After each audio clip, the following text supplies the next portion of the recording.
Yeah. Guidelines start off by saying it's about parents being first. We're putting parents first. Yes. That's wrong, Piers. Hello, you guys. Welcome back to another episode. My name is Sandra. I'm reacting to this interview. Piers Morgan on YouTube. He's someone that I really admire. He has been in the forefront of this, debate. He doesn't shy away from, actually inviting people who have very different opinions. So I give him credit for that. In this video, what I'm going to react to in a couple of seconds, Morgan is actually debating on, transgender extremism. The fact that parents are gradually being cut out of the conversation or just not even, considered in terms of what happens to their children when they are at school. And I'm going to pull up some stats just so we have a reference. Obviously, it's good to have examples because I think that it doesn't really matter where you stand in the argument. I think it's fair to say the truth. I think that's actually paramount. And just in terms of having a meaningful discourse, you have to be at least honest in that conversation, because it is one thing to be, to champion for a cause. It is another thing to lie. Anyways, it isn't just a conversation that we're having because right now it's like a hot topic or it's relevant. It is a combination of all of that. I just wanted to point out something. Here it is. This is my problem with the guidelines. Not to be taken as a joke, no. Which we have waited 5 years for. Parents being informed about what their children are doing at school is not a joke to me. We've waited I'm a father of 4 kids who've been through school. I want to know. If one of my kids suddenly decides to identify as a cat, I want a phone call from the school. Transgenderism, which honestly, that is an illness, because now I think it's politically incorrect to say that it is a mental illness. We have trivialized that term so much that it doesn't carry the weight that I think it should carry anymore, which is, it is scary to not feel comfortable in your own skin. It is scary to be gender dysphoric. It is absolutely scary and sad. And anyone who's going through that or has a child or even an adult that has gone through that, my heart goes out to you. The point Morgan is making, which I think it's absolutely valid, is that everyone is identifying as something every single day. It trivializes an important cause, which is there are people who are actually clinically diagnosed as gender dysphoric.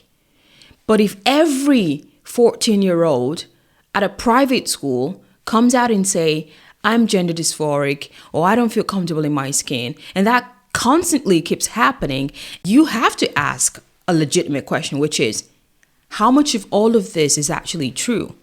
And you asking that question has no bearing on your personal views on transgenderism. It is a legitimate question that anyone should ask, especially in a free society. It's become a trend, and it's absolutely terrible what we're seeing. Because the argument is usually, there's a difference between social transitioning and medical transitioning. I'm like, it is a foot at the door. It is a slippery slope, all right? You're already socially transitioning. By that, it means you're changing your name, you're changing your pronouns, your hair and stuff like that. But then the medical transition actually goes deeper. We all know what happens. Lives are being destroyed. I cannot tell you how many YouTube videos of detransitioners I have seen online. And every time you watch one, which I'm never able to watch the entire thing because it's so terrifying. Okay. I think I did a video a couple of months back about this child. I think he's from Australia. He wanted to transition. He was only 14 years old. I think he went on puberty blockers when he was 13. And thank God, a year later, he was like, you know what, Mom, I don't think I want to be a girl. And there was still time to stop the whole process of medically transitioning. But that's one success story. What about the thousands of others who didn't get that chance or who didn't realize on time? The point a lot of people are making is that children will be children. Let them grow. There is a reason why they don't drink until 18 in different countries and 21 in America. There is a reason. Heck, Our brains don't fully develop until what, 25? So how in the world do you think a child of 13, 14, 15 years old can make these drastic, life-altering decisions? This is my point. And I believe this is also Piers Morgan's point. Right. We've waited 5 years for these guidelines. These guidelines start off by saying it's about parents being first. We're putting parents first. Yes. That's wrong, Piers. So just a premise, okay? Pierce's argument is that parents should absolutely be informed of anything, right? Especially when it comes to, any gender dialogue. Parents should be there. They should be taught about what's happening to their child. And the lady is saying the opposite. It's not about parents, it's about the child. It's about the vulnerable child. You're a parent, who needs, right? Absolutely. Who needs the adults around them to support them during this. She said that it is wrong to put parents first. It's not about the parents, it's about the child. That's it. That's it, you guys. So it's not the parents, it's the adult. And by adult, the teachers, I guess the counselors at school, the headmaster and headmistress or whatever, like the school. In other words, if it's not a private school, if it's a government school, the government now takes charge over your life, over your child's life. The parent no longer has a say.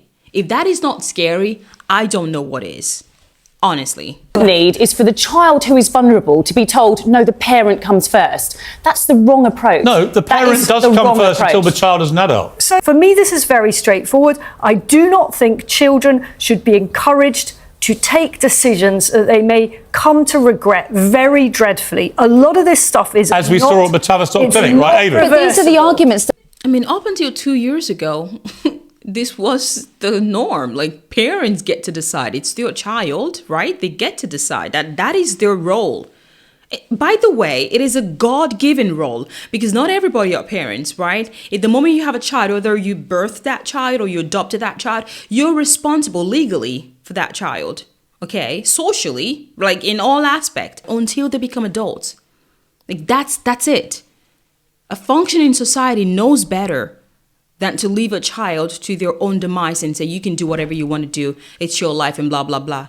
Dude, really? Are we really there right now? And what in the world does she mean that the whole idea of parents first is the problem? It should be child-centered. What in the world does that even mean? You go to school and they can change your name and they can change your pronoun, and you come home, you tell me nothing because those teachers, the adults, have told you not to say nothing to mom and dad. Now that's not okay. Absolutely not. I'm completely shocked. But anyways, let's talk about some facts. A couple of years back, a man, a Canadian, was actually arrested and jailed for opposing his daughter's transitioning. He opposed, saying that my child is too young to make this decision. And as a father, I am going to make sure that I protect my child's innocence and I protect my child's well-being. He was jailed for that in Canada. Kidding. That's how some people pronounce it. I think it's pretty funny. But like, that happened.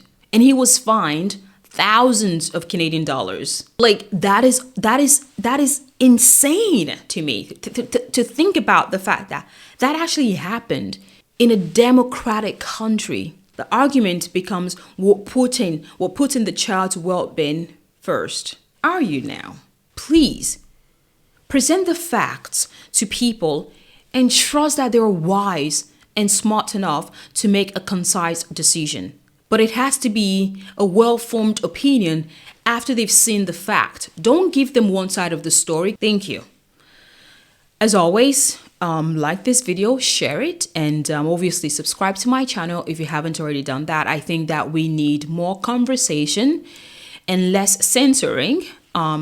Also, let me know what you think in the comment section.